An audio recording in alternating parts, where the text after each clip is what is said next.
ভাই এই বাঘমুন্ডার তত্ত্ব আপনি পাইলেন কই? আর এই বাঘমুন্ডা ভালো লাগছে, অনেক ভালো লাগছে। আর ভালো লাগার আরেকটা কারণ হচ্ছে এই ওয়েদার আপনি আমার নিয়ে আইছেন।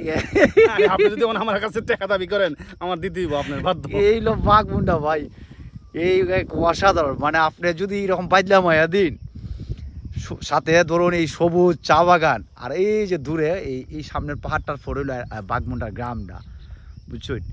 এইরকম অসাধারণ সিন, তাহলে আপনার ভিজিট সিলেটের সাথে থাকতে হইব, আদারওয়াইজ উপায় নাই ভাই।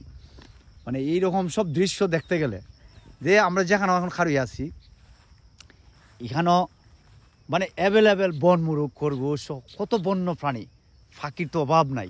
আর এই দেখুন সবুজ বাগান, কোনো মানুষ নাই।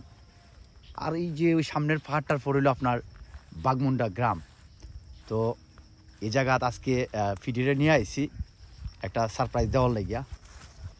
তো আর আজকের আসমানটা যদি দেখুন আপনি, এই হলো আজকের আসমানের অবস্থা, দেখুন অবস্থা কি ভাই, আপনার মাইন্ড ফ্রেশ করবেন। এইরকম মেঘলা দিন দিক কে এই বাঘমুন্ডা, তাই বাঘমুন্ডা লোকেশনটা আসলে প্রপারলি দেওয়া যায় না, কারণ আমরা বাগানের চিপা চাপা আইছি। তো এখন যদি আপনি কোন এটা কোন জায়গাত, এটা হবিগঞ্জ জেলার মাধবপুর থানায় আছে।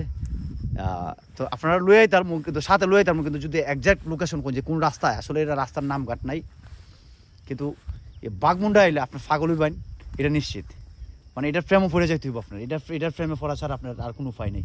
আপনি একটু দেখুন না, আপনি একটু দেখুন সাইখনটার অবস্থাটা গীতা, সাইখনটার অবস্থাটা দেখুন।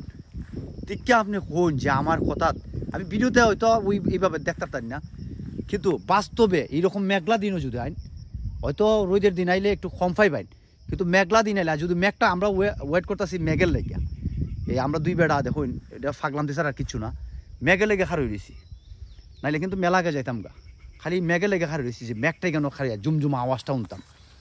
তো সবাই ইনভাইট রইল এই বাঘমুন্ডা দেখার, আইবেন। ধন্যবাদ সবাই রে।